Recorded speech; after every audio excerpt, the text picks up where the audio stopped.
I'm serious about my cereals. What type I'm consuming, making sure I try every single one, all of it. On workout days, I eat cereals with a lot of carbs and grains because it might help me lift my 15-pound dumbbells more easily. On non-workout days, I'm eating cereals which are low carb to keep it lean. I think that's how it works. And I've tried so many grain-free cereals that I've had to throw out. No joke. My immigrant parents would not be happy to hear this, but the ingredients in them create a real hard cereal and they do not soften up. Again, I'm not kidding. I've tried letting them soak for like 20 minutes and still, it was like shoving a spoonful of rocks into my mouth. I had to toss them. My curiosity has led me away from Magic Spoon, but I'm going back because it has what I need and it tastes great. Magic Spoon has 0 grams of sugar, 13 to 14 grams of protein, and only 4 net grams of carbs per serving, which are only 140 calories each. It's keto-friendly, gluten-free, grain-free, soy-free, and low-carb. You can build your own box of tasty flavors. I've tried them all. Custom bundles can be built with cocoa, fruity, frosted, peanut butter, blueberry, cinnamon, cookies and cream, and maple waffle. Cookies and cream and maple waffle were first introduced for a limited time, but they sold out extremely quickly, so they are back permanently in the starting lineup. Go to magicspoon.com/nodunks to grab a custom bundle of cereal and try it today. And be sure to use our promo code NODUNKS at checkout to save $5 off your order. Magic Spoon is so confident in their product, it's backed with a 100% happiness guarantee. If you don't like it for any reason, they'll refund your money, no questions asked. Remember, get your next delicious bowl of guilt-free cereal at magicspoon.com/nodunks and use the code NODUNKS to save $5. Thank you, Magic Spoon, for sponsoring this episode and for saving my teeth. There was some spring cleaning in the Mellis household this weekend. First, Danielle and I lifted up our couch, did some cleaning underneath it. Danielle was stronger than me for sure this weekend. I wasn't feeling it, but we got it done. Then we threw out our kitchen sponge. Got to change that every once in a while. Yep. And then I got rid of some socks. God, it felt good. Oh, yeah. All the cheapies out. What remains? Some NBA socks, some unique ones, and a lot of Stance socks. Woo. For sure. Stance socks are frickin' quality. Quality designs, quality comfort, and I feel like quality when I slip them on the Tootsies. I'm going to be so happy with my decision in the coming weeks. Open up that drawer, pull out some Stance, put them on the feet. Yes! No more of those crap ones. I didn't go this far with my spring cleaning, but Stance has also expanded to the entire wardrobe. Check out Stance's super soft line of sweatpants, joggers, shirts, hoodies, hats, and more, now available in a full range of fits, prints, fabrics, and fun. Fits, prints, fabrics, and fun. That's fun to say. Prints, fabrics, and fun. Fits, prints, fabrics. Here, drop a beat to that. Fits, prints, fabrics, and fun. We got the fits, the prints, the fabrics, the fun. The fits, the prints, the fabrics, the fun. Stance's philosophy is that you should never have to sacrifice your own individual style for the sake of comfort. And now, you don't have to. Whether you're relaxing around the house, working out at the gym, or running all over town, Stance delivers its signature softness and creativity in a full line of active apparel styles from toe to head. Stance has got you covered. Head on over to stance.com and get 15% off your first purchase. Use promo code NODUNKS at checkout to apply and enjoy the color and comfort of a life less ordinary with Stance. Stitch different. Places I'm dying to visit: Hump Tulips, Beaver Lick, Kentucky, Funchcuck, Bitchfield, Titty Ho, Titty Bong, Victoria, Shitterton, Crotch Crescent, Dildo, Hooker, Sluts Hole Lane, Butthole Road, Long Dong.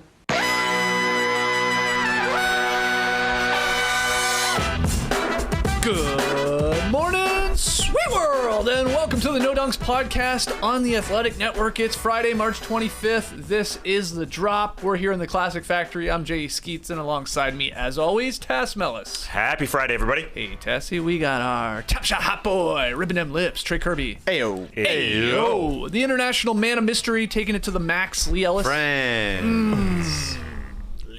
last, certainly not least, over yonder. Oh, nice. Hey, twinsies. Nice sweater, JD. Super producer JD. There he Hello. is. There Hello. he is. Shout out to the stream team joining us live right now on YouTube.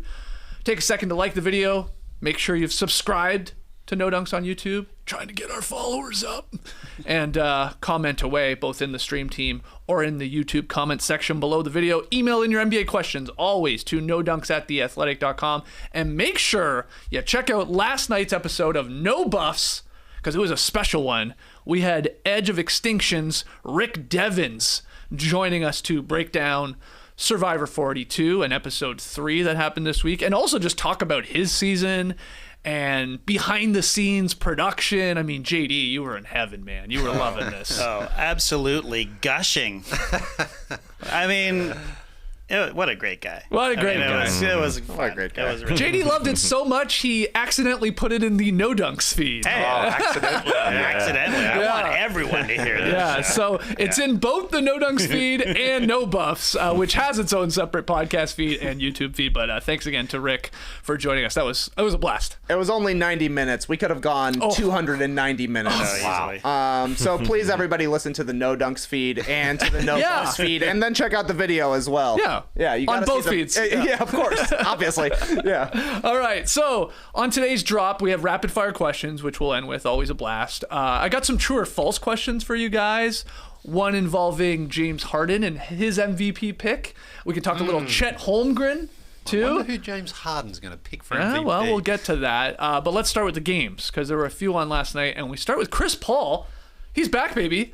And the Suns clinched the top seed with the 140-130 win in Denver. Lee, take it away. This was a real game of basketball. Oh, yeah, there it is. Put it on a game t-shirt. of basketball. This was actually a super high quality. If you look at the score, 140 and 130, you might think, maybe no one was playing defense. I don't think that was the case. I think the quality of the shot making and the play was so good, because if you're the Nuggets, you wake up this morning, you shot 60% from the field, 47% from downtown, you out-rebounded the Phoenix Suns, and you lost by 10 because the Phoenix Suns were actually so much better on their other end as well. They shot 60% from the field, 48% from three-point line, and they also have Devin Booker, who is just on another level right now. And he had 49 points and 10 assists and shot 16 for 25. He was incredible. But also, this game was very symbolic, I think, for the Phoenix Suns, because they win 60 games. They're on a hot streak right now. This was the second night of a back-to-back, and we sort of thought, I wonder if now Monty Williams will just maybe say, you know what, guys, you got the good win in Minnesota last night. Maybe we load manage a few guys. I think he's sending the opposite message right now. He's saying, we want to say to everybody, we are going to see this thing through because we want to have the most dominant season. In the past, teams like the Cavs and the Warriors who have won the championship, during the regular season, they do take their foot off the gas because they've got that championship experience. The Suns haven't, despite being in the finals last season. So I think they're like, we don't want to take any risks with our chemistry right now. Let's just play it out. And they were playing so well because this was a good game. The Nuggets led late or in the fourth quarter, and then Phoenix took over, and it was the way that they blew this one out to a 10-point win in a tight game. I thought really just shows how good they are, how deep they are, how much production they're getting from everybody on that team. And you mentioned Chris Paul. He came back last night with a vengeance, 17 points and 13 assists. He shot 6 for 10. It felt like the ones he missed were clunkers, but he actually, still with Chris Paul, very efficient. Yeah. And not only that, it was the great Chris Paul experience because he got in front of Jeff Green, acted as if he didn't, and they got tangled up, and Jeff Green wanted to fight him because he just did that stop-start in front of him. Chris Paul managed to get a call overturned and a possession for the Suns without using a challenge. They called the ball out off, I think it was Jermichael Green, and the refs called it. Said no, they called it off Chris Paul, and they said no, that's a Denver ball. Chris Paul complained and complained and complained, and the refs said, okay, yeah, fine, you can have the ball then. Didn't have to go to review. Incredible stuff there. And then him and his old flopping partner, Boogie Cousins, got into it as well there, where Boogie got called for an offensive foul on a putback. Maybe it was there, but Chris Paul's arms flailing like that. And that really upset Boogie as well. He sort of lost his composure a little bit after that. Tried to get a foul a bit later on and flung the ball away. But overall here, the Phoenix Suns, and the real conversation now, and Suns fans want to hear about it, is where is Devin Booker in the MVP conversation? Right. I don't think he's going to win it, but he certainly is playing incredible basketball at the right time of the season on a team that's probably going to end up with 64 4 wins at least, probably a few more here. Yeah. Probably 66 in that area. And he's got an incredibly strong case because last night, not only is the 49 points is awesome, but the hustle efforts he made on a couple of plays there to get possessions back there, he's talking trash. He's almost like in that, like, he wants the opponents to be talking trash so he can go right back at them and then go out there and burn them on the court. So incredible stuff. Really impressive win. Fantastic job by the Suns. Yeah, Booker had, 3 steals there in the third quarter, which is obviously pretty amazing for him. A lot of them happening like in the Nuggets backcourt too there. And man, I just think you're in for such a long night when Booker on like his first possession of the game hits that little sidestep fading baseline jumper, and it's just like so smooth, and it's like when that first one and that second one goes down, it's like, oh boy, you're in for it. And he says it was because, and this is insane to me, but he says he was pissed off last night and went for 49, really wanted to send a message to the Nuggets because they put up Amir Coffey's photo in player introductions. And he said they did it on purpose. And again, he was upset. Now, why would they put it up? The best reasoning I've heard is they just played the Clippers, shooting guard. Right. It was somehow still in the system. Of course, it's happened. Coffey comes up there. I mean, I was trying to find a link between Coffey and Booker. I mean, maybe when you go to the library and you read a book and, you have a nice coffee. But I don't know. He's just trying to find anything right now to piss him off, and it worked. Yeah. He goes for 49, and it's just when he's in his flow, I don't really know how you stop him. Maybe a coffee table book. Yeah, maybe. No, there's nothing. I don't know. Well, I think he's done a good job of just finding things to motivate him. Yeah. That's all it is. He is incredible. What is overlooked in their playoff run last year is his defense. He contributes on that end. He's a scrap. You don't get to the NBA Finals with one of your starters playing poor defense. He contributes on that end. Second, I think he just loves the fact that Chris Paul is back. I mean, just take the load off him. This was a nice 5 weeks for him. It really was because, he had to do so much, and going into the playoffs, he's just going to feel great with CP beside him, who came in and played 30 minutes, and that was a heavy load for Chris Paul, you'd think, in his first game back, maybe not play 30 minutes, maybe not handle the ball that well, but they got to be feeling so good. Every shot from Devin Booker looked like it was going down when it came into the fourth quarter. Davon Reed played some good defense on him early in that fourth quarter, and Devin Booker just butter. It looks like every shot is going in. And everybody, they capitalize on the fact that Booker and Paul are taking all that space, like Mikal Bridges. What a freaking game. If you get 22 from him, snaking into the lane, doing a little Chris Paul snake into the lane with all that space, because Chris Paul and Devin Booker are taking all that space. It was Mikal Bridges, money, 8 of 9 out there. He's getting better on the offensive end. His 301st straight game that he played, I was watching the Nuggets broadcast, and the name of AC Green was invoked. He only needs another 893 straight games to catch AC Green for that Iron Man streak. Probably not going to happen. It just doesn't happen anymore. But they closed this game out. Yeah, the Nuggets were pissed. So many calls going down the wire. And listening to the Nuggets broadcast, Katie Winchie, great as the analyst. She's really, really good. And she was basically saying they called it a different way for the first 3 quarters, a physical play, and then they were calling a lot of they're calling a butt foul on Nikola Jokic for setting a screen with his butt. He moved, though. He did move on that one. He did move. Yeah. He did move. DeMarcus Cousins, yes, trying to seal Chris Paul. Chris Paul flails everywhere. Come on. I mean, that was a little much. There was some. You just want the consistency within the game. I would have to agree with that. Yeah. The Nuggets felt good, but the fourth quarter execution. That's the Suns' department. Oh my God! They feel good, and Lee's right. They're not going to stop because you can't get out of a flow. We've seen what happened with the Bulls this season. We've seen with good teams somehow lose it. The Warriors, they're not going to do that. The Bucks, they won a championship, so they can take their foot off the pedal. And if the Suns win a championship, next year will be different. But they're not stopping. So Booker is averaging 26.3 points per game. 5 rebounds, 5 assists. Call it that. Pretty solid efficiency numbers from the floor and even from three-point land. Where is he in the MVP discussion to you, Trey Kirby? Welcome to the table. Yeah. Why not? It has to be. Give him a top 5 vote. I think he's earned it during this little stretch where Chris Paul was missing some time and really elevating his game. I'd also like to propose a nickname. Devin the dickhead.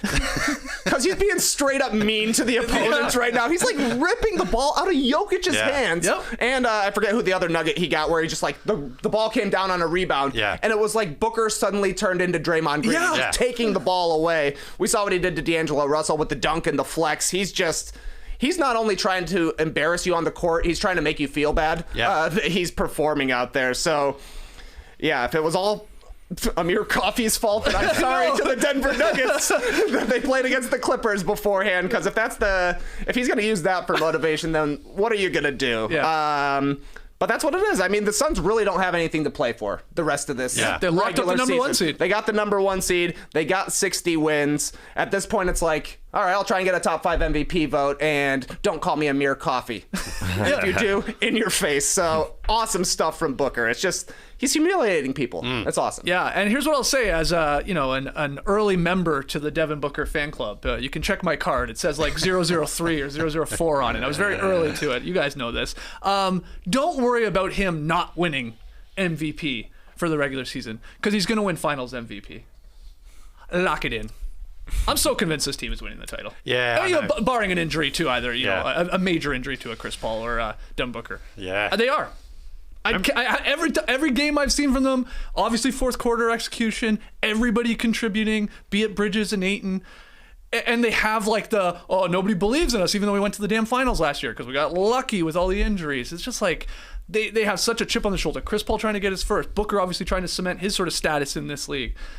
I like it. I would be betting on them right now, and I think if he's not going to win the regular season MVP, I would sure as hell like his chances to win a Finals MVP. Well, yeah, the Suns are definitely the favorite right now. Remember they were plus 700 about... Oh, why didn't we pound that? I know. Yeah. But anyway, look, they are, I think Monty is like, remember last season, we were close and we didn't finish it off, so let's not in any way assume anything. Yeah. You still got to go out there and do it. And of course, injuries can happen here. But also, weird game last night by Nikola Jokic.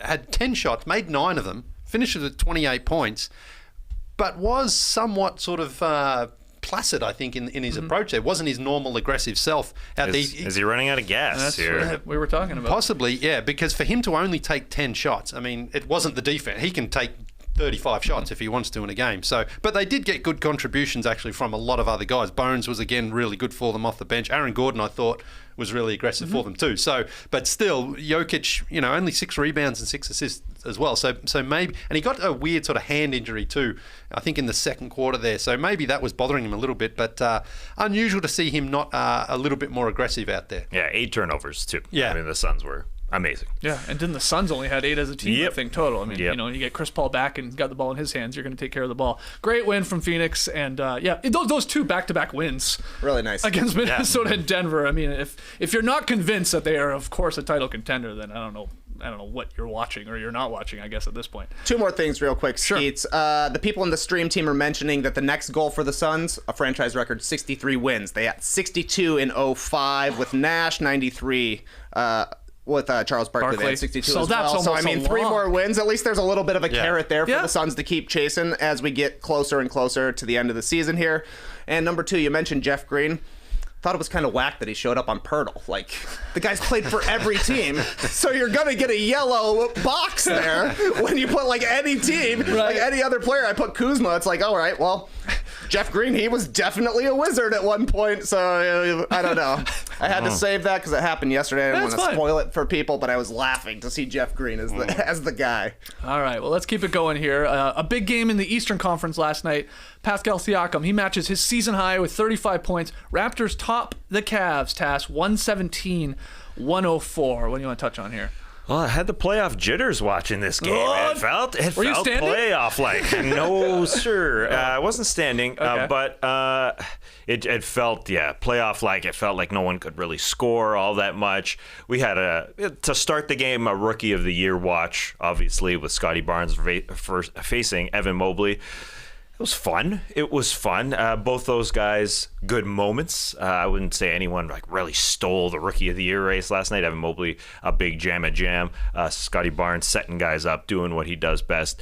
Evan Mobley blocking 3-point shots. But I'd call it a wash. Evan Mobley probably eked it out. But anyways, that wasn't it. What really stood out was Pascal Siakam.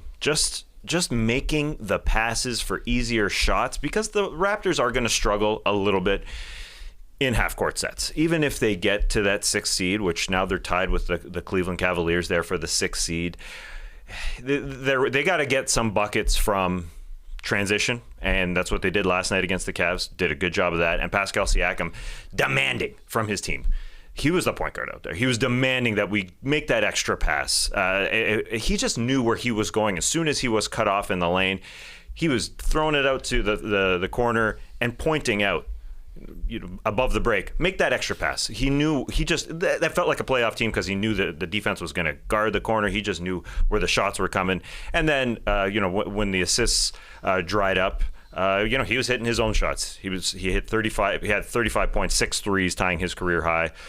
He was just phenomenal. And OG Anunoby back really helped out the 3-point shooting. OG back after 2 months off, so that was nice. He kept setting OG up. OG with 4 threes on the night, and I love how OG hurt his ring finger on his shooting hand, and he played fine. Didn't seem like it bothered him at all, but he didn't high-five anybody with that right hand. He played basketball with it, but he won't high-five anybody. So it was a real slugfest. It was a real defensive battle. But Siakam was clearly the best player on the floor last night. He was the point guard. Fred VanVleet looking a little more Fred-like. I think his knee is bothering him, but he got into the lane and did some Freddie sidestep shots that we're used to create that space that he needs to create. So that's a good sign. But Pascal,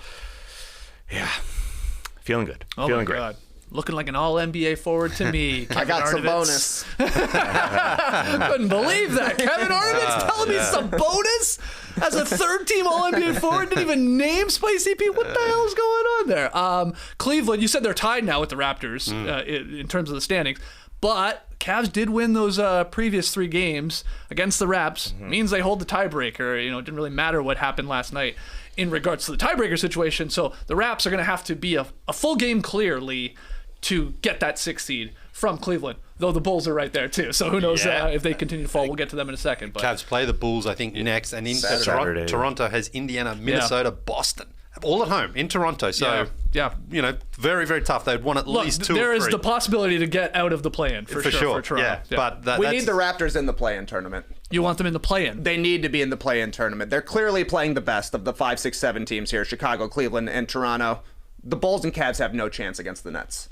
But the Raptors could have a chance because they would have home court, which means Kyrie Irving isn't going to play. Right. And the Raptors have been playing pretty well the second half of the season. So no offense to y'all, but we need them to stay in the 7th seed, because otherwise it's going to be 140-96 for the Brooklyn Nets in that game. Yeah, possible. And also, again, I think Chris Boucher had another really good performance off the bench. He's been amazing. I was thinking, we do all NBA, of course.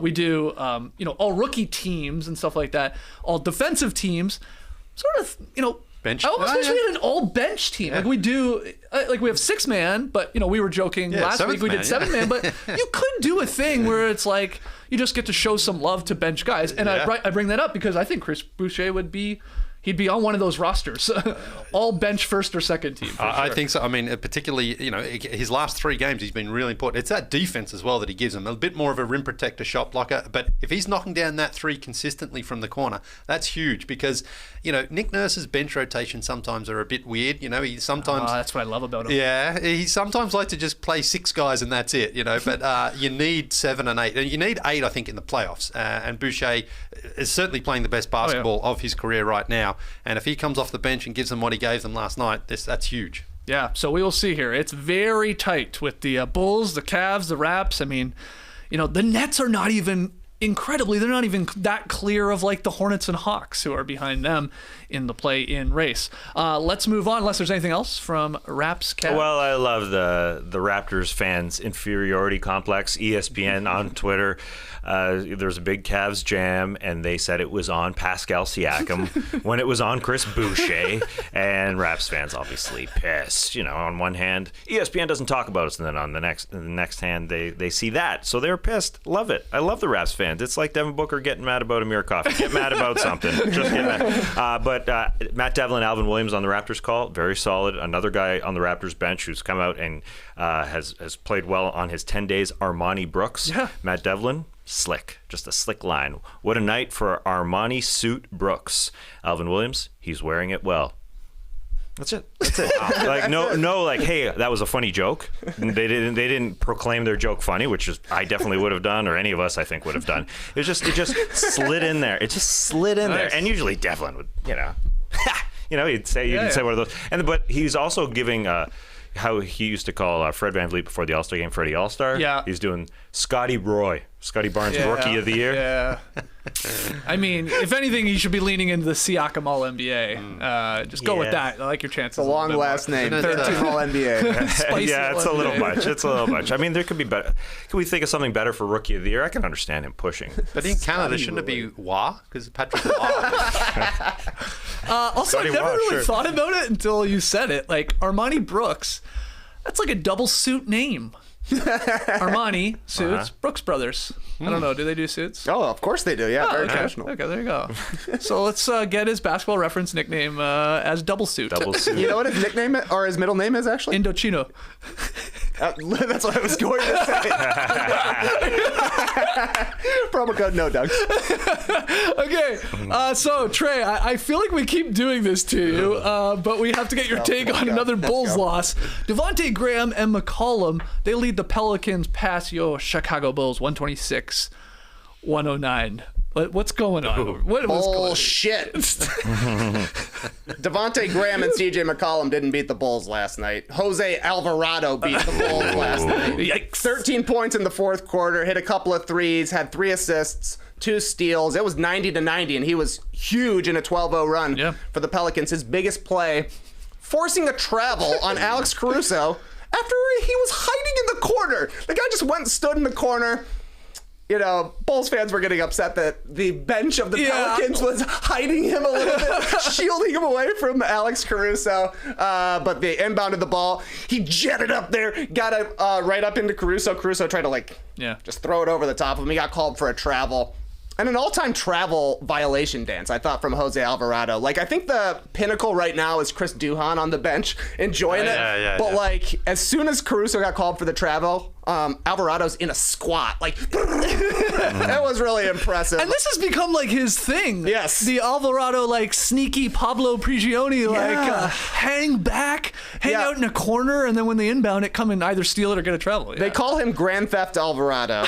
Got the nickname here at Georgia Tech. That's an awesome nickname, and I think they call his hiding move the No Way Jose. So the guy's got finishing moves out here. But if you'll notice something about Devontae Graham, CJ McCollum, and Jose Alvarado, they're all guards. The Bulls have literally nothing on defense right now. Alex Caruso, he's shaking off the rust. It ain't helping right now. Ayo has hit the wall big time. He played basically 40 minutes a game through February and March, and it is showing. There's no fight. There's no physicality. If you have one tough guy on your team, you're going to beat the Bulls at this point. It's getting so bad out there that I'm getting custom memes sent to me. This came from Tommy Porro. Oh, God. Sent over this Fresh Prince meme late last night. Okay. You got Uncle Phil sitting in the middle, playing tournament fears setting in while the rest of the family is looking around. Lonzo Ball not looking good. He can't even run right now. Zach LaVine, he had an awesome game last night, but his knees are not great. And then we've got watching the defense in the second half. Wow. Bulls' best chance to stay in the top 6 right now is Cleveland losing. Yeah. So I'm watching every Cavs game to see them lose. They got a big one on Saturday in Cleveland, which I guess is probably why DeRozan wasn't playing last night. He needs some rest. He's been, he had his wilt month. He was incredible in February, but he's slowed down a little bit. So they need him on Saturday against Cleveland. It's another must-win game, just like the one against the Raptors was. That's the biggest thing for the Bulls right now. They got the tiebreaker over the Raps. Yep. They've got a 2-1 lead over Cleveland right now, so this one is really, really key on Saturday. What do you got to add to this? I thought when Zach LaVine, I thought he did look good last night. Yeah. He threw down that dunk. Big dunk. Huge, and it was, I think that tied the game up, if I remember correctly. It was 74-74. I'm like, okay, yeah, but some spark here. The Bulls got some fight. It's going to be the Pelicans. Will probably take care of business. The opposite happened. Bulls Twitter was a bit edgy last night. They never felt comfortable, I didn't think. They just sort of felt they were going to slip away. This one was going to slip away, and it did. I was just checking on DeRozan, really, because I think he was a late scratch, if I remember. Hopefully he is back. I mean, they desperately need him, especially in the fourth quarter when you need a bucket. that's what he's been doing all season long, and I think you really missed that when the Pels were on that run last night. So, it's there's still 11 games over 500. I mean, They started the season strong. Incredibly well. Yeah, they're still back. They're still back, baby. Best season in 5 years. Wow. Yeah. And it's ending like all the rest of the seasons, unfortunately, right now. Oh, great game for Vooch, though. Huge game. Huge game. 2 points in the second half, I saw. Yeah. Yeah, well, He was an all-star, right? This would No, be not the this time. year. No, but I mean, in the yeah, past, yeah, right? yeah, Like, yeah. he was two times he made the Two-time, all-star yeah. game. He can score baskets. Yeah. Yeah. He can score in the post. He can shoot threes, right? Yeah. I mean, Jonas Valanciunas just schooled his ass. I wish I could have put a bet on this. How long it would have taken for Trey Kirby to turn on Vooch? I told you game 1 this year. I was like, Vooch is gonna be the scapegoat, man. Still every morning I see that Bulls flag flapping outside the house. Salute it. Salute to the boys. All right. Yeah. I'm gonna hang it at half-mast this week, I think. Oh, wow. Okay. It's not over. No. But it's like the Pels were clowning on him there for a while. Look, some incredible reactions. Fresh Prince, I didn't realize. Great acting there. It's some Tatiana Ali there. Oh, yeah. Incredible act and some incredible bench reactions. That Trey Murphy dunk by the Pels for the Pels. Buzzer beater. Buzzer beater done. Oh, and Zion Williamson on the bench. Zion's on the bench and with a great reaction. Oh shit! When he saw that dunk, the Jonas Valanciunas fadeaway on Vooch, he was just being more physical than Vooch, pushing him around, and Brandon Ingram yelling from the bench. You know, they don't have their two best players playing in this game, and Jose Alvarado. Just not a little spark plug, but he's scoring the way he can. He's getting into the lane. He's over his last 6 games, almost 11 points, 6 assists, and that 2.7 steal mark. Where yes, it's great to have a guy back in the league that's doing the Pablo Prigioni. Usually, a Pablo Prigioni is usually a steal, like you hang out in the backcourt, team inbounds, a steal. But yeah, to get a travel call, you're hiding. He's like Pablo hiding. doesn't hide. Exactly. This is another level. He's going to the corners. Yeah.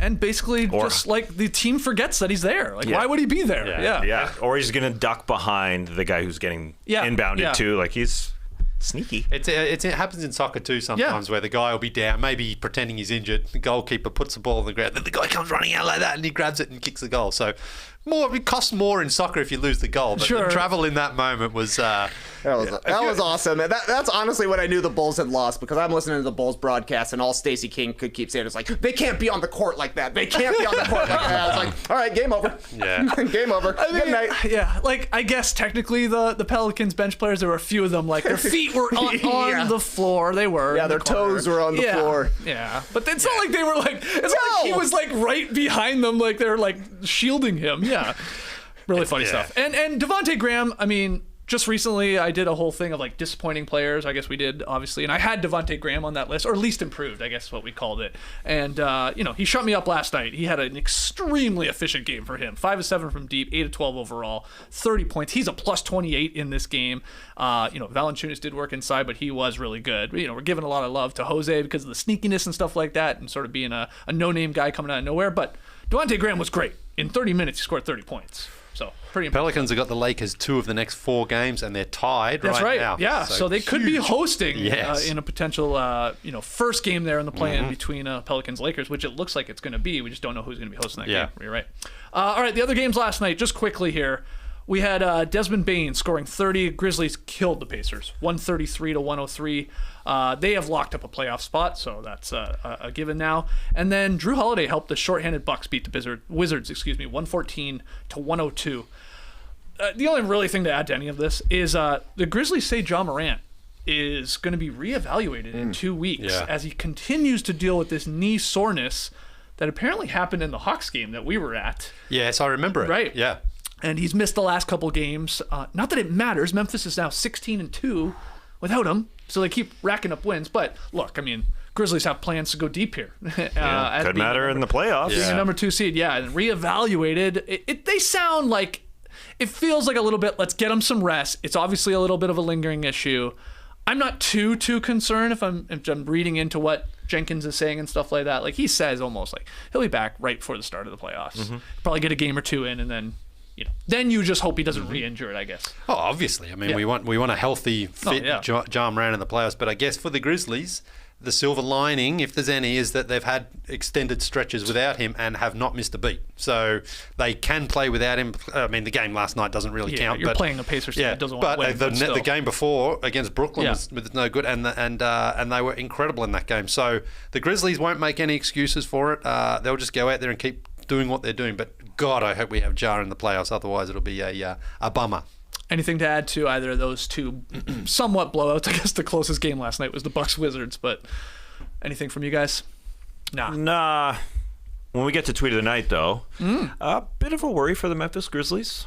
Bit of a worry. What a tweet of the night. In the tweet of the night. Wow. Yeah. Jeez. Okay. I mean, nobody really tunes in for tweet of the night, so I just got to tease it, man. I got to big it up. Okay. All right, I like it. I like your strategy. It's dying. Well, let's take our... What? Yeah. Why is it okay, dying? I went too far. It's endangered. We're running out of tweets? Yeah. The steam for the tweets. Let's take our Tweet first steam. break. When we come back, some true or false questions. And then later on, a very depressing, apparently, tweet of the night. We got to resuscitate it. All right. We'll be right back. This podcast is sponsored by BetterHelp Online Therapy. Relationships take work. A lot of us will drop anything to go help someone we care about. We'll go out of our way to treat other people well, but how often do we give ourselves the same treatment? Y'all know I love a hammock, and I did get some hammock time in yesterday. But some people don't like hammocks, Leigh. And sometimes a hammock isn't enough. This month, BetterHelp Online Therapy wants to remind you to take care of your most important relationship, the one you have with yourself. Whether it's hitting the gym, hitting the hammock, or even trying therapy, you are your greatest asset, so invest the time and effort into yourself like you do for other people. BetterHelp is online therapy that offers video, phone, and even live chat sessions with your therapist, so you don't have to see anyone on camera if you don't want to. It's more affordable than in-person therapy, and you can be matched with a therapist in under 48 hours, so give it a try and see why over 2 million people have used BetterHelp Online Therapy. Right now, No Dunks listeners can get 10% off their first month at betterhelp.com/nodunks. That's BETTERHELP.com/nodunks. All right, it's my time to talk about trade coffee, and I've got a coffee bag that I just got from them here. I'm just opening it up. This is Broad Street Coffee. I like this one so much, I ordered it again because it's so good. Fresh out of my compostable bag there that I just tossed to the side. I love that. This one from Boston. No Dunks fan actually works at this roaster. I love this frickin' coffee. I find it hard to express what I like about a coffee. Did a Beantown boy bag those beans? He bagged these beans. Broad Street beans right here. It's Finca Buenos Aires, as it's called. But it's from El Salvador. Strange, huh? Anyway, these every single roaster that Trade Coffee works with is an independent roaster. Ethically sourced beans, shipping is free, and I love their subscription process. Again, I don't know how to express exactly what I like in a coffee, but when I know I grab a bean that I like, I reorder it. These beans are so popular in my house. My father-in-law will come over and say, "Hey, you have the good beans?" And I say, "Yes, sir. These are the good beans right here." Because I reorder them. Their subscription is no hassle. You skip shipments if you want it, change your frequency, or cancel at any time. Their deliveries are timely, baby. Roasted, delivered, fresh, right away. And for our listeners, right now, Trade Coffee is offering a total of $20 off your first 3 bags when you go to drinktrade.com/nodunks. To get started, take their quiz at drinktrade.com/nodunks and start your journey to your perfect cup. That's drinktrade.com/nodunks for $20 off your first 3 bags. Wedding season is upon us here in the South, and Daddy needs a new suit. So good timing, Indochino. It's like you know me. It's like you really know me. Indochino makes high-quality, custom-fitted suits, shirts, and casual wear, all at a surprisingly affordable price. You can customize everything from suits and shirts to chinos and bomber jackets at prices more affordable than you might expect. Bomber style. Yeah, nice. A few months ago, I ordered just the classic white dress shirt You need that in your wardrobe. From Indochino. Extremely impressed with the customization of it all. Website super easy to use. Just uploaded my hashtag skinny guy measurements. Boom, we're laughing. Every piece is made to your exact measurements, and you can customize every detail. Choose everything about your suit, including the fabric, lapel, monogram, and statement linings. Create a suit that fits you and your style perfectly. Best part, Indochino's suits start from just $429, and shirts from $79. That's all that cost me for that classic white dress shirt. So this wedding season, dress to impress on every occasion with Indochino.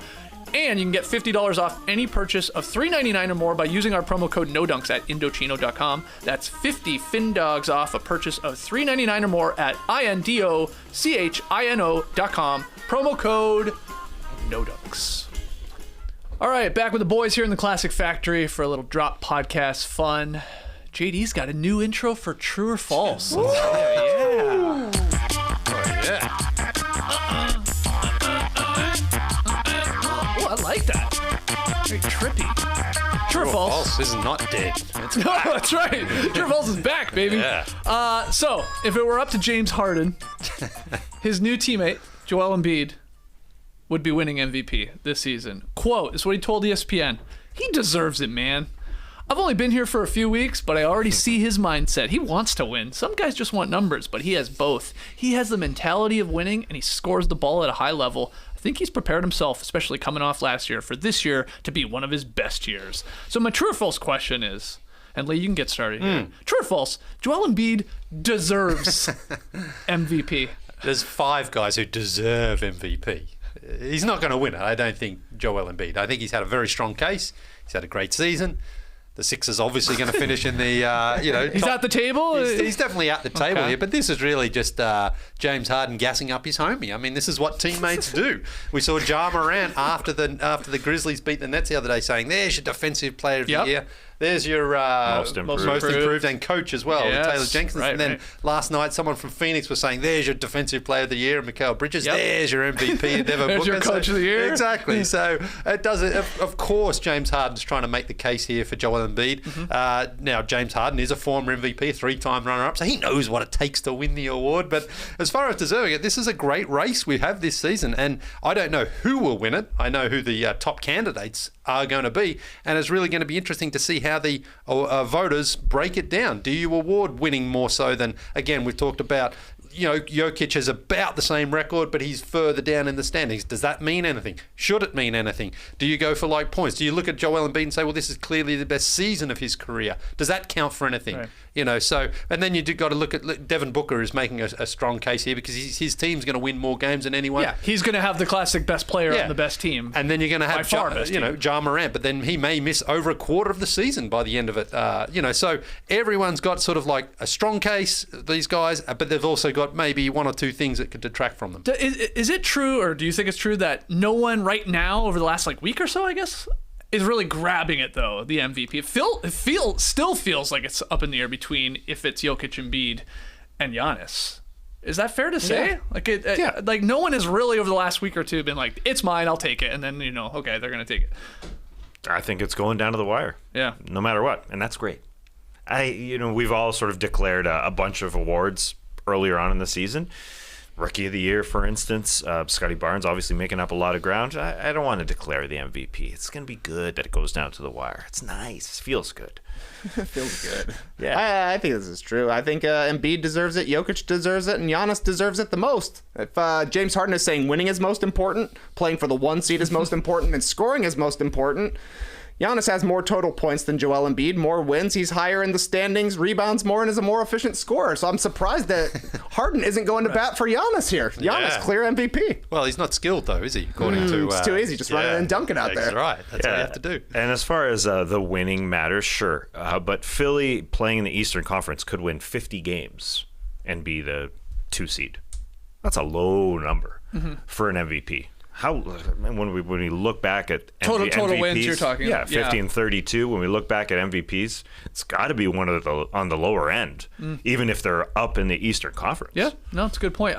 One thing I guess surprised me from the article, Harden saying, Embiid for MVP, Ramona Shelburne, I believe, wrote it, that a lot of people thought when the Harden trade happened, he comes from Brooklyn to Philly, that would maybe diminish Embiid's stats and by way of that, his MVP case. But Embiid is averaging more points and more rebounds since the trade. With James Harden there. So it's, really hasn't hurt him in those departments.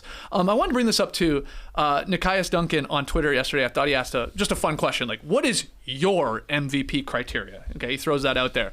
And I absolutely love this response from Iman, one of the Dishes and Dimes pros there, podcast Dishes and Dimes. She wrote, "This may be controversial, but I think the criteria should be fluid. Every season is unique, and that should allow for the fluidity in the criteria for a regular season award." So she continued, "If a team wins 73 games, the criteria for MVP that season should be maybe best player on best team. If a guy averages a triple-double for the first time in a trillion years while carrying a giant load and dragging his poor team to relevancy, the criteria for MVP should fit him. One standard for such a subjective award is bad, in my opinion. It doesn't allow for voters to capture what mattered in that specific season. If we want a best player set standard, then create that award and name it that." I just thought that was an interesting way to look at it. I think I sort of agree with it too. It does, like, what's your criteria? It doesn't mean it has to be like that every year. Maybe it shouldn't. I don't know if you have a take on that. Well, I think that did help Westbrook's case that year. He did it because it was like, how can we not give a guy who's averaging a triple-double most valuable player? I think they only won 45 games, but he led the league in scoring as well, because it was like, we've never seen that for 50 years or whatever it was at the time. So it's tough. I mean, some people say, I value the winning. You've 65 wins, that means you've got to have certainly top one or two in your Isaiah team. Thomas right now, the Hall of Famer Isaiah Thomas, is like, he's basically saying that. I don't know if you've seen him over the last week or so. He's like, it should be Devin Booker. Yes. Case closed. Because it's the best team by far, and he's the best player. I mean, especially with Chris Paul missing a good chunk there. And so he's going to bat for that. That's his criteria. But, of course, other people say, come on, look what Jokic and Embiid and Giannis are doing here. Isn't that what everybody does every year? They come up with their own criteria? Yeah, it is fluid. Yeah. It is different every year. Yeah, like four of us sit here at the table. We've sat beside each other for 15 years. We all have different ideas, whether it's wins, whether it's just player doing the most, whether it's being hurt when your player is off the floor. Everybody kind of has their own opinion. We've all people have tried to get it uniform across the board for everybody, but that's what's great about it. It's not. It's not, because then it would be boring. Because, you do have your, hey, Jokic is doing the absolute most. When it comes to every category out there, Jokic leads the most categories. Right. So then it's cut and dry. Then it's black and white. He wins. That's boring. There's less argument that way. So I think everybody has their own opinion. It's a good point, but I think that's already happening. Well, there's only, 8, 9, 10 games left for a majority of the teams, and we still haven't, decided. I mean, we don't have a vote, but the people that have the vote, at some point they're going to have to say, okay, it's one of these guys, and, and maybe it's still up in the air, which is wild to think. If it is, that's crazy, because that means if Jokic, Embiid, Giannis, maybe somehow like a Booker or something, a couple 40-point games, couple monster, a game winner here or there, it could actually swing the balance in terms of who you're voting for if you have an actual vote. All right, our next one here, guys. Arkansas defeated Gonzaga, the Bulldogs, last night, 74-68. Yeah, in last night's Sweet 16 showdown. It was in San Fran. Oh, man. So the number one draft prospect and hashtag skinny guy, Chet Holmgren, he notched a double-double in the game, but he fouled out with 3 minutes remaining, so he was in foul trouble. It's been really fun as a NCAA noob that doesn't really follow it all that much to try and watch people project Holmgren at the NBA level. Who's he going to be? There's comparisons. Some say it's Porzingis. Some say it's Poku. Some say it's Sean Bradley. Some say it's Kevin Durant, for crying out loud. It's all over the map, and I don't know. But I just want to know the true or false question. And Trey, you probably know the most about college basketball. It's true or false, you're still a Chet Holmgren believer. Oh, I'm a Chet head, baby. Yeah, are you? Big time. Okay. He's clearly skilled, and he's clearly good at big man things. He averaged 10 rebounds a game in college. That usually translates to the NBA. He averaged 4 blocks a game as well, because he's very tall. But he's also very clearly skinny, so he's going to have some ugly moments early in his career, because he's not going to be big enough to play the 5 against an Embiid or a Giannis or a Jokic, any of the MVPs out there. Right. Like you're saying, he gets compared to Porzingis and Durant, just because he's skinny, but he's probably going to be more like Rudy Gobert with better offense. And that's a Hall of Fame player right there. Yeah. If Rudy Gobert had better offense, the Jazz would be very happy. Also, I don't know if you guys saw that game last night. Yep. those last 3 fouls on Chet Holmgren are not getting called in the NBA. I agree. That's great defense. Yeah. Honestly, on all 3 of them. So bad reffing there. I think if he sticks around, they probably pull off the comeback. But we'll see. He's going to be a guy that people are going to be ready to judge right away. Sure. Like anytime he looks bad, this guy's going to be a bust. Then anytime he looks good, he's going to be a superstar. But I personally still think he's really good. He's 195 pounds. 194. Yeah, that's what the stats are. Yeah, Wow. So he gets Skinny. pushed around Yeah. underneath, and I guess maybe that's what makes those verticality calls look worse, look like he's fouling because he flies, but he's going straight up. Is the NCAA like 10 years behind the NBA? Because The NCAA sucks when it comes to officials. he went straight up and he got hit. His last one specifically, and But you're out of the game. Okay, well, for what he's you've talented. seen, Right, he's not Poku. Like he can dribble like Poku. He can't shoot like Durant, but he can pass really well. He's got handles. He can block shots. He's offensively he's gifted, and he's quick for a 194. I wonder how much that quickness he loses if he bulks up. But who knows? I think he's gonna have a better career than Poku. I can't go Hall of Fame. I don't know. What do you think? What have you seen? Well, Not a I've lot. seen, if he's being compared to Durant, that reminds me, Adam Morrison was once compared to Larry Bird, and Deshaun Stevenson was once compared to Michael Jordan. Yes. So sometimes the compations are not accurate. Well, I gave you other names too. Yeah, Poku, yeah. I mean, you hope he's better than Poku. man. And Poku's fine, but Pau Gasol, you see, a little bit. yeah, sure. He was very skinny when he came into the league. Well, and talking about the skinny guy, I mean, even Dwight Howard, who was physically a big young kid, he was pushed around for the first couple of seasons. Until your body fills out, it's going to be tough. But I just wonder, so let's just say, does he go to Portland? I mean, they could use a big guy for sure. Right. So, Yeah. but honestly, for me, it is so hard to take out of any college to see, really, unless there's an absolute stud, to see how he's going to translate for his first 2 or 3 seasons, because it's just very, very difficult from playing against kids to playing against, like you say, Joel Embiid. Imagine going up against Joel Embiid when you're 19 years old, and he's he's a physical beast. It's like when guys coming out of college going up against prime Shaq. I mean, it's like, oh my God, what am I doing here? What are we running here? Why am I defending against this guy? Yeah, and I think Trey's right. There are going to be some probably rough moments in his rookie season where people are going to very quickly say, People are going to want to dunk on Chet a lot. Yeah. I think it's harder for big guys as well. I just think it's harder because you can't use your physicality on the other end either most of the time. I mean, we've seen Evan Mobley. He's able to sort of stretch his game a little I've bit. heard some comparisons to him as well. I mean, people have thrown that out there. Which is good, but it's also like you do want to see a guy a little bit more down in the paint, I think. So a big guy. He's definitely skinnier than Mobley, that's for sure. He's going to get pushed around for sure. But the comparisons, Pokusevski, Porzingis, Pau, and Durant. So 3 out of 4 white guys. I think the ratio is getting better. Usually a white guy comes out of college, it's 100% white guy to white guy ratio. A Morrison to a bird. Yeah, at least we got one Durant, one black player in there. I heard Rick Devens on Survivor saying that he gets compared to, who does he get compared to? Well, he's getting compared to currently, Daniel. Yeah. White guy to white guy. He said, even in Survivor, it's like the NBA. Yeah. Us white guys get compared to white guys. Is he better than Daniel? Oh, yeah. Like, we don't know Daniel's I mean, stats. we don't know. Let's- Yeah. He's young. He's young. It's his rookie season. That's right. That's a good point. Well, speaking of Rick Devens, I don't know if you meant to do that, but he was on No Buffs last night. He was rocking a very slick Atlanta Hawks corduroy hat, and he told the story that another Survivor contestant actually sent this to him, Tyler Fredrickson from Survivor 30, way back in the day, I guess, at this point. And, Rick is a Hawks fan. He likes a lot of the Atlanta teams.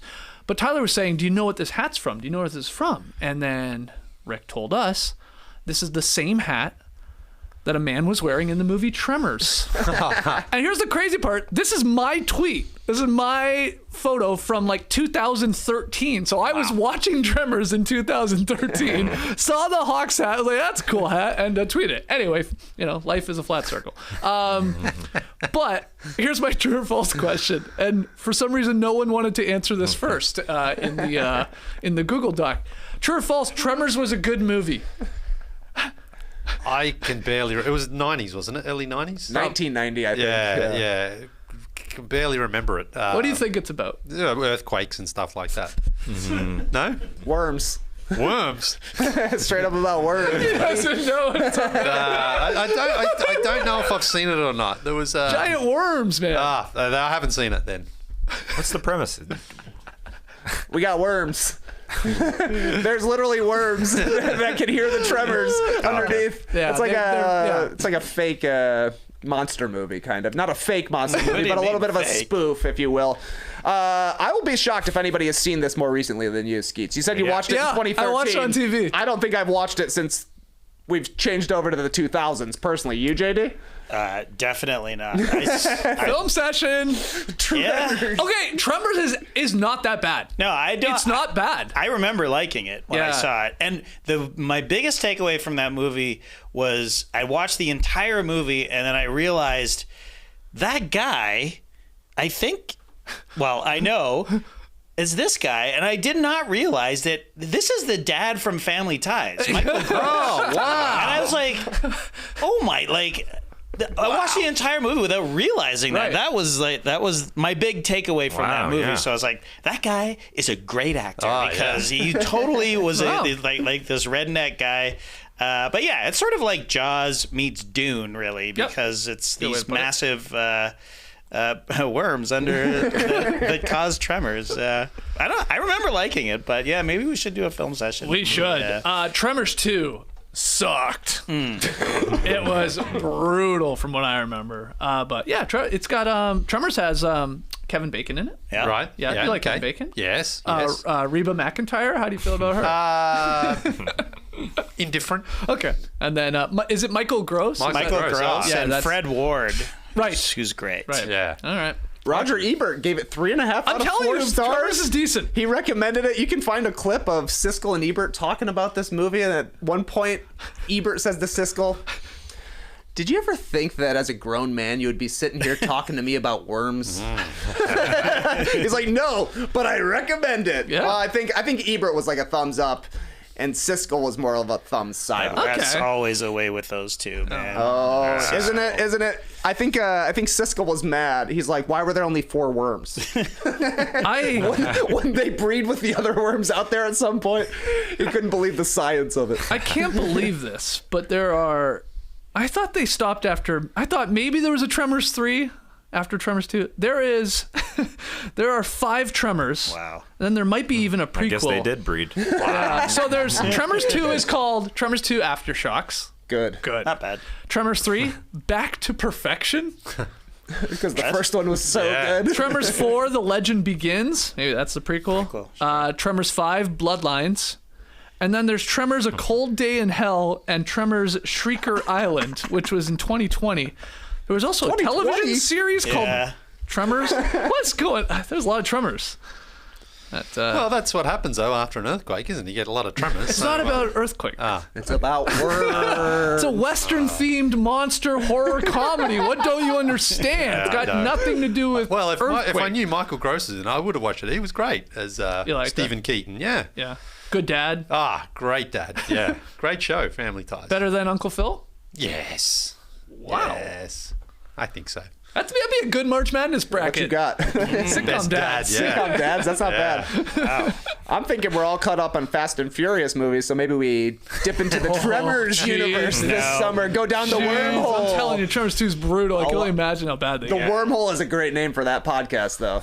Now we gotta do it. Oh, we gotta do We it. gotta watch Tremors. We always name a podcast or a segment first. good. That's right. Don't care about the content. All right, coming this summer, Wormhole from is good, the though. team that brought you Fast Friends. All right, yeah, we were reaching there for a third true or false question, weren't we? But Yeah. that was in the end. We started talking about Tremors for 5 minutes, so Yeah, we milked it like a Tremors franchise. there it is. Final break. When we come back, we got a tweet of the night. We got pick 'em results, and we got rapid fire fun. We'll be right back. Guys, figuring out what's for dinner is way too stressful. Here's how it goes around here. Hey, what do you want for dinner? I don't know. What do you want for dinner? I'll eat anything. Oh, that's the worst one to hear for sure. Thank goodness for Green Chef. What? You thought I was going to say HelloFresh, didn't you? Green Chef. the sexy new meal kit in town. Just kidding. Grain Chef is now owned by HelloFresh, so the second smartest acquisition this year after the New York Times took on the Athletic. So what do you get with Grain Chef and HelloFresh? A wider selection of meal plans to choose from. There's something for literally everyone. I cannot speak today. Green Chef is America's #1 meal kit for eating well, with dinners that work for you, not the other way around. Green Chef's options for every lifestyle include keto and paleo, vegan, vegetarian, fast and fit, Mediterranean, that intrigues me, and gluten-free. The meals are legit good. Last week, I should say, we had the mozzarella stuffed pork meatloaves. Oh, yeah. Those are good. I had that. And the teriyaki turkey rice bowls. Man, bangers, both of them. And super easy to make. All the ingredients are pre-portioned, so not only does it simplify the process, you'll actually reduce your food waste by at least 25% compared to grocery shopping. So go to greenchef.com/NoDunks130.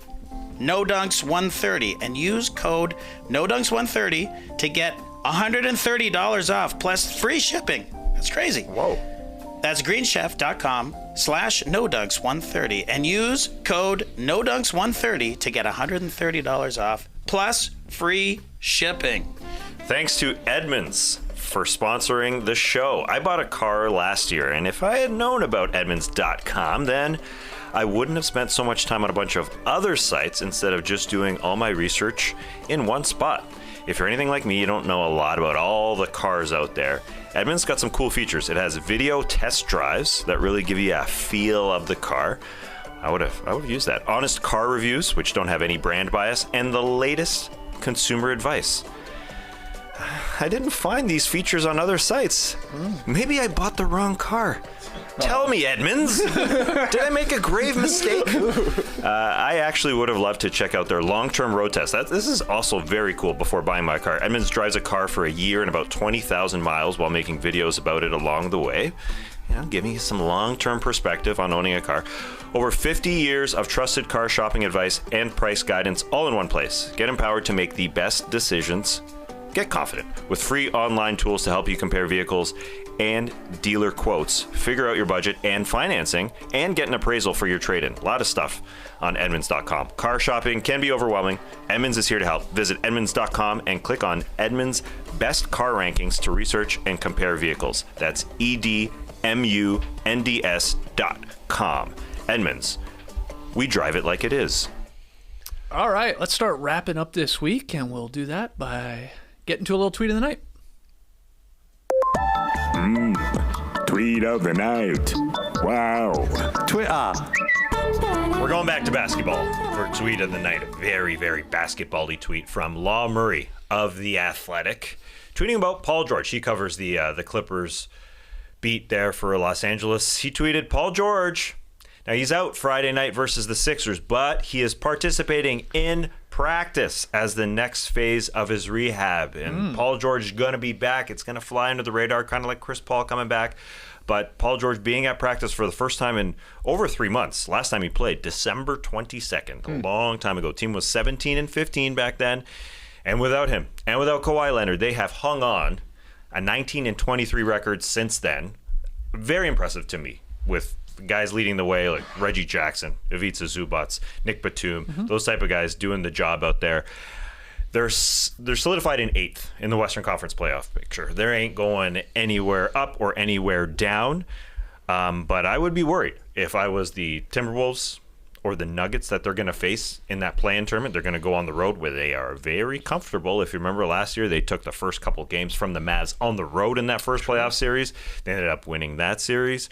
Then Kawhi Leonard went out in the second series against the Utah Jazz. They won that series with Paul George leading the charge, and then they took the Suns to 6 games in the conference finals with Paul George at the helm. So I would be worried, number one, if I'm the Timberwolves, don't have a lot of experience, or the Nuggets, or if they happen to beat one of those teams, the Memphis Grizzlies. As I said earlier, the Clippers team you can see that's been on the road, that's been tested against a young team. If John Morant is just coming back, this is a team no one's talking about, but could easily pop into the second round. I think there would be a lot of people, I think, taking them as an upset in the first round if they play Memphis specifically. I think just because they've been there. Wow, would you?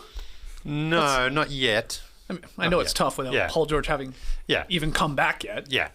I mean, you'd want to see him, and then you'd obviously want to see Morant's status. But even without Morant, I think the Grizzlies could take down the Clippers. But Ty Lue, I think, is a very good playoff coach. So that would be interesting to see how he would strategically plan. But the Grizzlies just been continually impressive all season long. But I buy you on the one game to get in if you're the Nuggets or the Wolves taking a Clippers team on that's already a bit of a scrappy bunch, but then you had Paul George in the mix. Yeah, sure. I don't know. You wouldn't want to play that, I don't think. Oh, no, definitely not, because the Clippers play good defense even without Paul George out there. They're a top 10 defense. They're just terrible on offense because they got to just get hot from three, basically, at this point. So adding an all-NBA caliber player and Paul George, that's good for a playoff team, or for a play-in team at least. But you're right, Tass, this was a little bit of a depressing tweet of the night because, like you said, Clippers 17-15 when Paul George was there. Then you were going to hit us with the record when he was gone. I thought it was going to be good. It was 19-23. Yeah.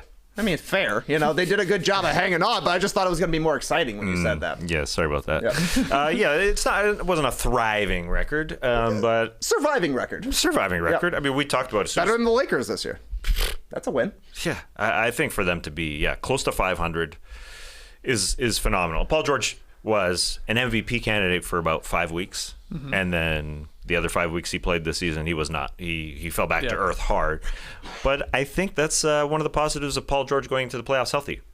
He's good the first month, and then things. So if he is healthy, he is back at practice, and he's had that elbow injury, which could be lingering too, because there was even Law Murray of the Athletic has his timeline up because he kind of came back for 2 games, went out. There's an MRI. He was reevaluated, so he's had some issues there, and it sure feels like he is coming back, and it's going to be a tough out. Again, they were conference finalists last year with Paul George being their number one, for part of it, along with Kawhi Leonard, who it sure feels like is not coming back. Well, I was just going to ask you that if Paul George does come back here before the end of the regular season, does play in the play-in, then we're going to hear, does that mean Kawhi's also going to return? Like that's naturally going to happen. That's going to be the buzz, but you don't believe that we'll see him. Paul George has played this year. Kawhi Leonard has been long gone. I don't think he's anywhere near practice. Yeah, it's just too late. I think it's too late for Zion, even though he's practicing. I was just thinking that the play-in in the West could be amazing if, the Clippers got Paul George, in a dream world, they get Kawhi back too. It's not going to happen. Zion comes back to the Pelicans. Anthony Davis comes back to the Lakers. Could just be like a bloodbath there. But Nuggets drop into the play and get Porter Jr. and right. Yeah, Silver will be loving that. Big games there, doing big ratings, seeing those guys return. Okay, Paul George possibly coming to a court soon. Okay, pick 'em results from last night. Suns Nuggets. Denver was favored by 3.5. This is brought to you by BetMGM. You had 3 of us here in the Classic Factory taking Denver to cover. Looked good for a second, but the Suns, because of Amir Coffey's headshot, storm back, do their thing like they always do in the fourth quarter, and easily cover, but get the win too. Moneyline hits. So Leigh, nice. You're right back in this thing. Oh yeah. You're 8-10. I'm 9-9, and these guys are 10-8. Anybody could lose because there's enough games still here in March. We got tonight, a couple next week. So Tass, key game here. What is it? Yeah, and I'm on the wrong side of the ledger tonight because the 3 of you are taking the Atlanta Hawks at home, -2.5. against the Golden State Warriors coming to town without Steph Curry, of course, but Draymond Green and Klay Thompson will be back, and that's why I kind of favor the Warriors. If Steph Curry was playing, I'd think more about about the Hawks because they get up for the good teams. But if Curry's not there, they're going to say, we can beat this team. Who knows? Who knows what's going to happen tonight? But anybody got a good feel for the Atlanta Hawks? You're lying if you have a good feel on the Atlanta Hawks. No, nobody does. Yeah, that's why I technically went with an eagle. I don't really feel the Hawks. I don't really feel the Bay. Go Philly. No, who knows with the Hawks? They're at home. You were thinking of going down to this game at one point. Yeah, I was, yeah. I assume that's not happening. Steph's not playing, man. You want to go? No, not really. Yeah. I can be talking to it, but yeah. It's been a long week. I got an email from the Hawks saying, come on down Friday night. If Steph was playing. What's that? SROs? They give you a good deal. Probably only $35. Yeah. This guy's going to buy tickets right now. I'd say I was cheaper. going to see what my deal was here. Forgot what my deal was. I go with 20. Claim last minute standing room only tickets for $30. $35. Oh, wow. Lee knows. Lee knows. All right. $17.50 per foot. Okay, so just Task taking the Warriors to cover there. You got some points to play with as the dog, but everybody else taking the Hawks to win by 3 or more at home. Okay, this is the drop, so that means we end with some rapid fire fun. JD, I know you got a lot on your plate there, but you do have the questions today. Yep. Oh, yes, I do. I have so much on my plate. This first one, though, is from Z Borealis 3 or Z Borealis 3, depending on where you are in the world. Ja Morant recently said he would enter the dunk contest if he got 1 billion likes on Twitter or something like that. What's something you're afraid to do or just simply don't want to do, and what would it take for you to do it? Tass. I guess think about signing up for a half marathon to run it. Just sign up. Just sign up. Oh yeah, probably run it too. Okay. Yeah. And what would it take for you to do that? Guts, I guess. Guts. Worms. Yeah. That's it. I mean, that's really the extent of my answer. Okay. That's good. Time is You don't have time the is a guts. lot. I'm Like slow. asking Kenyon Martin to be a guest on the show. You don't have the guts to that's sign it. up for a half marathon. An ongoing joke in the starters. Matty O would say that we wouldn't have the guts to interview Kenyon Martin because he would freak us out. It's the weirdest thing. That was a weird bit. Yeah, weirdest bit. Anyway. Because he was on the show. No. Kenyon Martin was. Yeah, He was. We ended up having the guts, so maybe you will run that half marathon someday. I forgot about that. All right, Skeets. Something I just don't want to do. I guess I am sort of afraid of it too. Deep sea diving. You know, I don't trust the ocean, but you paid me enough, I'd do it. Like, I'd give it a go. Put on the tank. How much? 10 G's? That's it? Yeah, it's it. You'll pay me 10 G's. I won't, I'll go but deep someone sea might. $10,000. Yeah, $10,000. I'll go deep sea diving. I really don't want to. How deep you going? I'll go 100 feet deeper for every $1,000. Pretty deep. Yeah, it's pretty deep. You You're right. get the bends, man. Yeah. Oh. Lily. Bungee jumping. Yeah. I used to talk it up before I was 18. Said to mum and dad, I'm going bungee jumping. They said, not before you're 18. Dad said, you're 18, you can do it. I said, all right, the day I turn 18. That was a few years ago I turned 18. Still haven't done it. You chickened out? Like, are you... Pretty much, yeah. Yeah. I saw it on this show in New Zealand. That's where it started. And they did it off like That's where I did it. Oh, you've done it? Yeah. They did it off like this bridge down to like the water, like a natural like river. Yeah. And in Australia where we could do it close by, it was just like at almost like a theme park, and you just jump off the platform into a pool of water. Yeah. And I was like, I want to do it in New Zealand, but Yeah. you know, I've never done it.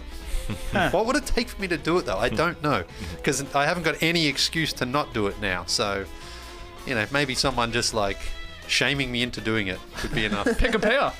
If it's in You're New losing Zealand, right now. If it's in New Zealand, yes. yeah. Okay. Yeah. Flight to New Done. Zealand, he'll do it. All right, next one. On Wednesday, we had a very rough start to the show. YouTube acting a fool. Yeah. Which meant there was a lot of scrambling around before the show, which meant that I didn't have time to Sir Foster or get my coffee before the show. And I ended up trying to squeeze both into the first break. We had 4 minutes. I tried to make a coffee and take a piss. And, Well, you did. I mean, you should have started the coffee, then taken the know. piss. But you took the piss, then tried to make the coffee. that was a mess that day. Yeah, you were. Yeah. Anyways, what ended up happening was that the coffee was still being brewed. We came back from break, but there was no way in hell I wasn't going to have that coffee. So basically, the show ground to a halt, and I got my coffee because I had to. So, the question, what's something you absolutely must have to get on with your day, or everything falls apart? Taz. Well, there's a connection between your answers there, your struggles there, JD, and my answer. I believe I sent you a video. Just play that. That'll explain it all. Okay. 2 dumps today. 2 dumps today. 2 dumps today. Yes. That's it, man. You need 2. Explains it. Yeah. Specifically 2. Yeah, that was specifically, that was, I was watching 2020 election coverage, and that was during the time where the race had not been decided between Tuesday and Saturday. There was a lot of discussions about vote dumps. When votes were coming in from each county, when they were getting the count. These poor reporters were there on site waiting and waiting and waiting just to hear about these votes, hear about these big bags, these big dumps of votes. And I heard that reporter on CNN. And I just had to grab that. Just had to grab it. Sitting on that for a year. Sitting on that. Yeah. Playing the long game there, but it paid off. It sure did. Like a constipation. I'd waited and I waited. And there it is. Great. Skeets. I guess mine's similar to a coffee in the morning. I have to shower in the morning. I just do not feel ready to tackle a day unless I've showered. It's just a wake-up thing for me. Like, even, like, it's so dumb because, like, sometimes if I'll go for a long run, let's say in the morning, it's like, why would you shower before you go for a run? But I sort of have to. Yeah. It's just weird, so it's like a coffee. I get that one for sure. Yep. Lily. Yeah, coffee, especially with my pretentious new coffee machine. Oh, yeah. But I'm going to go for one specific day in particular because I had my physical about a month or so ago, and you know you're not supposed to eat or drink anything beforehand. Sure. So I always book the first appointment first thing in the morning. I hate not having breakfast. But I take, because they need to do a urine and a blood sample, right? And so as soon as they do that, then I've got like bananas I pack and like a cereal bar or something like that. You are so much work, man. I can't. How's that work for anybody? How's that work for anybody? You just can't change anything about your life. But like how does that day-to-day work for life, anybody? How does that affect anybody else? I go to the doctor, I give them my blood and my urine, and then I eat. How does that affect anybody else's day? It doesn't, I guess. No, it doesn't, but it just amazes me. Like, you can't wait until you're home? Why not just take it in there, though, and eat it? But why not just wait? It's the opposite answer to that. Why not just eat it? That's what I'd like Because to do. you're not going to die or anything. But have you had your blood taken? Yes. Yeah. It makes you feel lightheaded. Yeah, I'm sure. They usually give you an orange juice. No, they don't. They don't. Oh, they not stop doing that? Yeah, because they're taking milliliters, not a Them liter. doing orange juice would be more work for them. I'm taking that out of their hands. Right. I'm saying, don't worry, I'm taken care of. You don't need to do anything. You got my blood and urine. Now let me see the doctor. Urine. I love how you say it. Urine. But you said you book it first because you don't like having breakfast. So it's like you want to get that test done with immediately, and then this man has to eat. What time? 7:30. First appointment. Yeah. So you've never gone a day in your life where you just haven't maybe had breakfast? No. Well, you can't go out of the house without showering. How's that? Well, I have is the point. I mean, I have done it. Right. But I feel like you wouldn't, if that was your thing, like you just wouldn't be able to leave the house. No, I love breakfast. The most important meal of the day. I get it, but it's just like, I don't know. I'm just trying Eating to think breakfast, like, man, it's crazy. I know it's a crazy. No, guy. what's crazy? No, it's crazy. Here's what's man. crazy. Breakfast, get out of here. Something, what are you doing? God forbid, happens. Let's say you had a dog and your dog ate something. Oh my God, it's 8 in the morning. You haven't had breakfast yet. We got to get that dog to the vet now. Let's go. Lee's like, no, hold on. 8 a.m. I've already had my breakfast. I got to eat something. We're not going there. Your dog's dying. Your dog is going to die. No, I haven't had a banana yet. Gotta have a shower. Let the dog wait. I know he's choking on something. I haven't showered. I'm telling you, have a shower. I can leave. This is the part that amazes me about you. It's like it's so hardcore. I can't believe having breakfast is such a difficult concept for you to grasp. You seem to think as if it's like this guy, man. He's eating breakfast. You've never gone a day in your life where you haven't had a breakfast. Is that a crazy question? One day, probably, yes. Okay, that's all I want to know. Oh my God, it's crazy, isn't it? It's wild stuff. Worst day of his life, though. It took me 10 minutes for you to get to say that. That's the crazy part. I can't believe how difficult it is for you to grasp someone likes to have breakfast. I can't. It's amazing. You're an incredible man to be able to be like this guy, man. He's got to have his breakfast. Can you believe this guy eats breakfast? I can't. I couldn't believe and that then you he hadn't doesn't, gone your entire life without having when he goes to the doctor to say he loves breakfast. It's really important. I'll take something so the doctor doesn't have to worry about JD, throw up Temper Boy t-shirt sales coming this Tuesday. Temper Boy t-shirt this Tuesday. Maybe if you went with 7 o'clock, maybe you could have. But he's already eaten breakfast. He's already drawn his blood. Lee, I'm not. I don't mean to get you going. I'm just like fascinated by you. Okay, would you admit that you're a man of schedule for sure? I like my breakfast, man. That's what I like. That's what I like. I wake up in the morning and I'm like, boom, breakfast. That's incredible. I know. It's crazy. It's crazy. Who else does that out there? Who wakes up and has breakfast? Do you have that? Do you have coffee before you have breakfast? Do you have breakfast? Do you have a coffee before you have breakfast? I don't have breakfast every morning. I don't. Do you have breakfast, JD? Not really. Not every morning. That's all I'm saying. That's all I'm saying. It's the packing of the bananas because you have to eat immediately. How is that so hard to understand? It's not hard to understand. It's wrong with you. It's like you need it. You need everybody else. You need it because when you're drawing blood, it's lowering your blood sugars. You need to get something into you. You won't die though. I know. I'm not feeling I'm going to die, but I'm just saying, once I've had my blood drawn, I like a banana. God. I mean, fair enough. That's fair. You just don't seem to think that this is the craziest thing anyone. I think it's crazy that a grown man can't wait 20 minutes to go home and have his banana at his fucking house. That's crazy. Yes. It doesn't take 20 minutes after you give your blood and urine. That's crazy. Am I crazy to think that? Yes, you are. According to you, I am. Because you don't go and have your physical. You're not out in 5 Holy minutes. shit!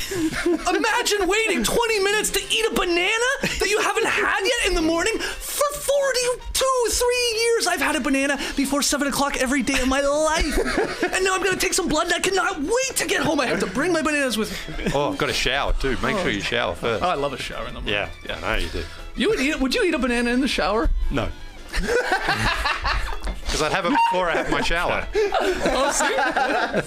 No way to pack if you're going to a shower. So you're naked. I did ask you, do you have a coffee before you eat your food, breakfast? No. Wow, okay, so it's a little legit the first thing you do when you wake up. What? Eat breakfast? What do you mean, what? Yeah, it's breakfast. We've been talking about breakfast. Okay. Oh, no, man, you still can't seem to grasp it. You can't let it go. You cannot let it go. You don't take a dump. You don't take a piss. You don't have a coffee. You don't shower. You don't talk to your wife. You don't say hello to your kids. The first thing this guy does when his head pops up, banana into his mouth. Now the day can start. You got to let it go, man. Wow. You've really got to let it go. You're taking a big loss here, and you just got to let it go. I feel, man. he is agreeing with me with the banana part. That was amazing. That part. Yeah. Okay. Anyways, that worked out well. I can't wait for Matt Austin to comment on this part of the podcast. I can't wait. That'll be amazing. Doctors should have. I agree that they should have a little counter full of snacks. Sure. Why? Why? How much blood are you guys getting taken? Not much. Well, it's just like I go donate blood. Okay, donate blood. You're taking a pint of blood or 2 pints of blood. This is a test. This is a blood test. It's 2 they're not taking that vials, much. 3 vials. It's not that much. I don't know. Anyways, I like my snacks after. Yeah. All I know now Guaranteed. is Famous Amos, holler at I'm me. fucking hungry, feels, baby. and I would love a banana. So Should have had breakfast let's wrap before the this show. up. I should have. Someone's got to work on the show, I guess, in the morning. All right, what's the last one? Okay, last one. Grant Williams assigned Marvel characters to his teammates this week, which was a little weird because earlier he referred to himself as Batman. Is it? That's right? Yep. Yeah. Okay, so sounds weird. He was doing Marvel characters, but he's been called Batman, which is not Marvel. That's right. Yeah. And one time we got the Marvel treatment from our man Stefan Vasilev. Right. And this was awesome. Oh, yeah. Lee as Drax. Who was Taz supposed to be again? Anonymous Man or something? Or started with an A. Right. Oh, yeah. Absolute Man? I don't know.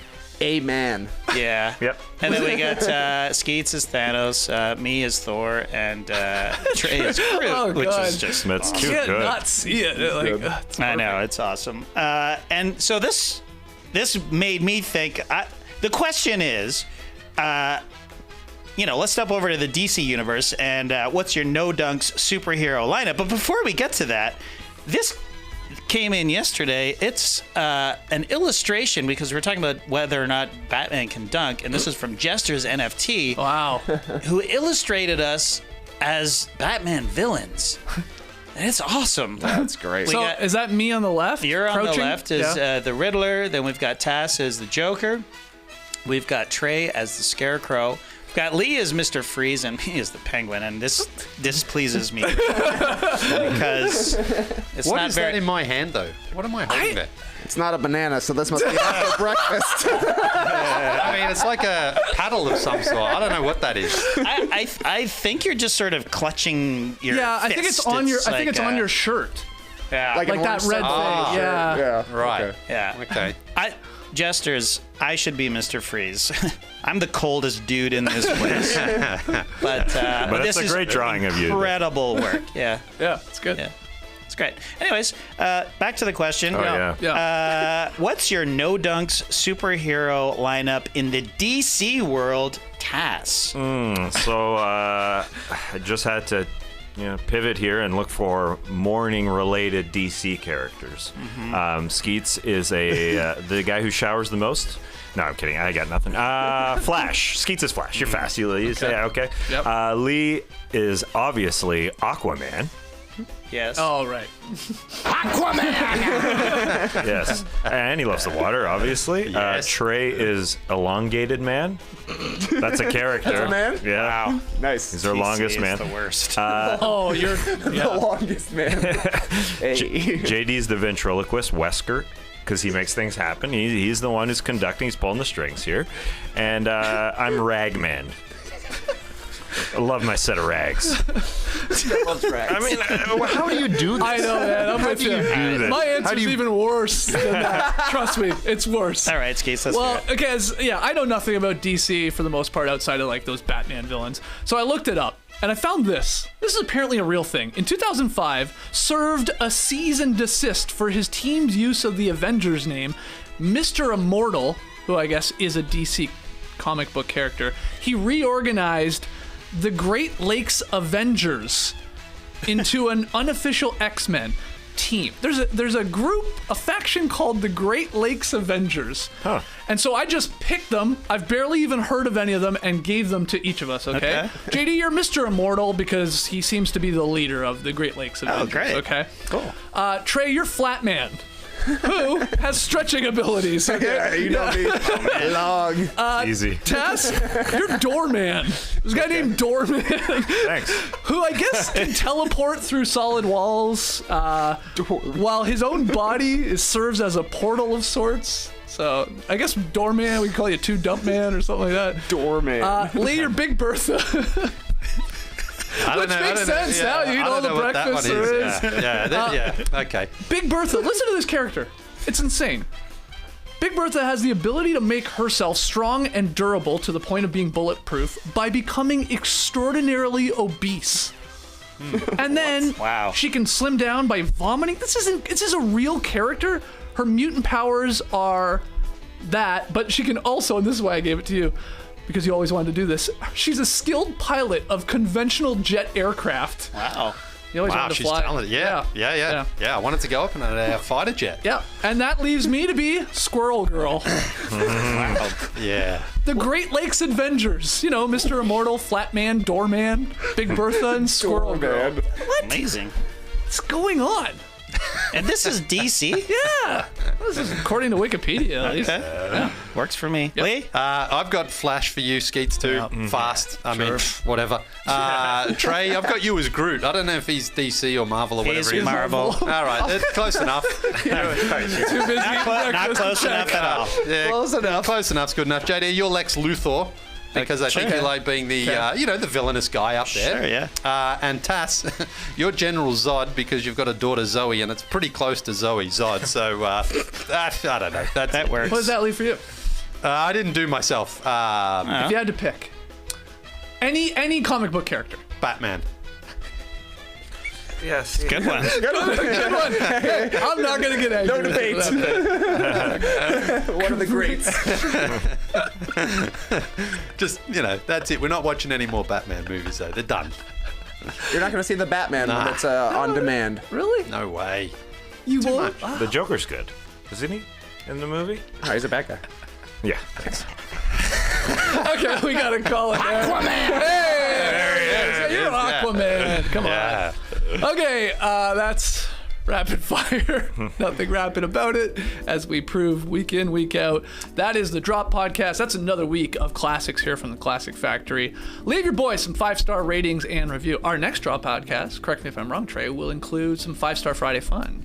That's right. So that's actually right. Yeah. I guess first of the month. This does seem like a longer month to me. Yeah, March a little seems like bit it's been more going March. for a long time. We asked the stream team, Skeets. Yeah. Did you eat breakfast before the show? Okay. Now, it's pretty late here for at least East Coast time, so I'm going to say it's pretty high, yes. I think this is definitely going to solve the debate. 50% yes, 50% no. Perfect. Okay. How many showering, I guess, is the follow-up question. All right, we got to stay on for another 90 minutes. Yeah. All right, so email in your NBA questions to nodunks@theathletic.com. What an amazing argument we were having about breakfast. Great. I love it. Follow us on Twitter, Instagram, Facebook, TikTok at No Dunks Inc. Grab yourself an athletic subscription. Go to theathletic.com/nodunks. $1 a month deal on right now for up to 6 months for new subscribers. So take advantage of that. Go to theathletic.com/nodunks. And go to nodunks.com for your No Dunks merch. The Temper Boy shirt, which Lee and I should be both rocking the next time you see us. Great promotion. Absolutely. Yeah, we nailed it. That will be available on probably Tuesday, the new Temper Boy shirt, but there's lots of gear up there, hoodies and t-shirts and mugs and stuff like that. So go check that out over at nodunks.com. All right. Until Monday, where we'll see you guys for some NBA weekend winners and losers, Clipper Bros. You heard it here first. Have a great time. Turn up. Love you guys. Awesome. Thanks for joining us. And remember, the scientific name for banana is Musa sapientum, which means fruit of the wise men, which I feel like you guys are just absolutely wise after that. Everyone's a little wiser. A lot dumber, to be completely honest. Embrace the weekend, people.